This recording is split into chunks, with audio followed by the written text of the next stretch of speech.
Originally, it was called continuity. And then it was script, no, actually, in England it was continuity. In the United States it was called script girl, because usually the script supervisor used to come from secretaries. They were the director's secretary. So they used to be called script girl.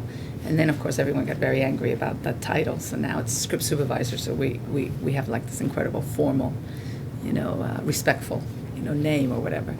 But the way I see it is that we are mainly in charge of continuity, which is to make sure that things match in a sequence, whether it's the hair, whether it's props, sometimes even the weather. We make sure, like, we'll make a note, today we're shooting and it's overcast. Like if we were shooting outside today, I would write overcast or wet ground or something like that. And then when you go back and you shoot or a pickup shot or something, you'll say, oh my God, now it's bright. It wasn't like that day. When the guy walked in the building, when he walks out, you don't want it to be all of a sudden, if it was pouring rain, you got to show some evidence of, did it stop raining, did it not, something like that. So to me, it is continuity. The next thing is you keep a log of everything that the camera does. I've always thought of it as basically you taking minutes for the day of a meeting that's happening. You are recording everything that's going on. You record what the camera does, what rolls are used, what lenses are used, what takes are good, why they're not good, how long they take.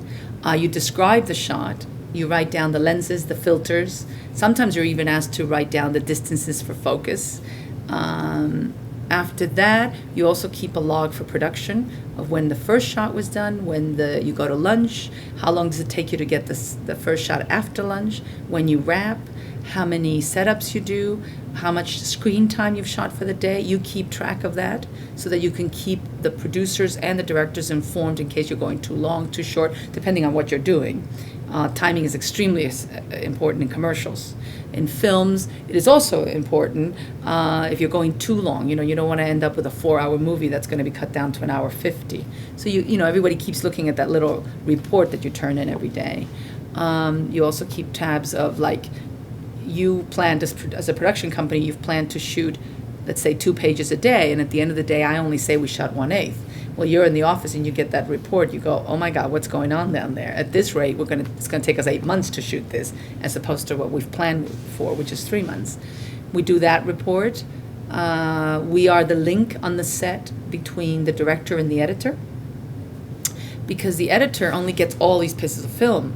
He's not on the set where the director is explaining things, or things are being explained from A to Z. So it is your job to make sense of it, so that when the editor gets it, he can put it all in order, and he goes, oh, this is how it goes.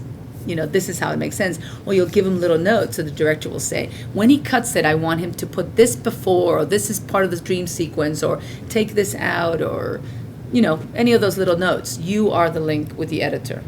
What you do for the editor is you're taking things and you're filing it. So that's why we give it a scene number, because what we're doing is, like a file cabinet, you're going from, bills, breakdowns or whatever. What I'm doing is making a scene and putting it in sequence for the editor.